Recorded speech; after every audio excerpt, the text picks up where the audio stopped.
Čau Tomáš, prosím ťa, začal som pracovať, ale vôbec nerozumiem tým dôchodkom, tak ako to funguje? Prvý pilier je sociálna poisťovňa. Je to ten starý dôchodkový systém štátny, kde v podstate odvádzaš peniaze a vyplácajú sa z tých tvojich odvodov súčasní dôchodcovia. Nič sa tam neodkladá, nie je to dedičné. Nezhodnocuje sa to. Druhý pilier je tzv. Dôchodková reforma, dôchodkové správcovské spoločnosti, kde už máš to dedičné, zhodnocuje sa ti to tam na burze, môžeš tam mať zaujímavé výnosy a významnejšie väčší dôchodok, ako keby si ostal len v rámci sociálnej poisťovne a štátneho dôchodkového systému. Tretí pilier sú tzv.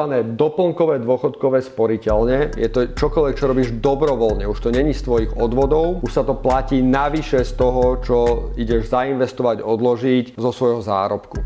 Zároveň je to ale zaujímavé preto, že ti tam môže privkladať, a mnohokrát sa to deje, aj tvoj zamestnávateľ a začne z toho byť veľmi zaujímavá investícia. Štvrtý pilier je čokoľvek, čo robíš dobrovoľne. V podstate on v skutočnosti je taký, by sa dalo povedať, imaginárny, lebo po to spadá životné poistenie, stavebné sporenie, po to spadajú akékoľvek nejaké formy pravidelného investovania, ako napríklad DIS, dlhodobé investičné sporenie, na ktoré máš aj rôzne daňové úľavy. Ideálne je kombinovať všetky tieto piliere dokopy. Prvý, v ktorom hold musíš byť. Druhý, ktorým je dôchodková reforma a v ktorom je potrebné byť. No a potom tretí, štvrtý, ktorý je v princípe dobrovoľný a už je na tebe, či sa ho zúčastníš alebo nie.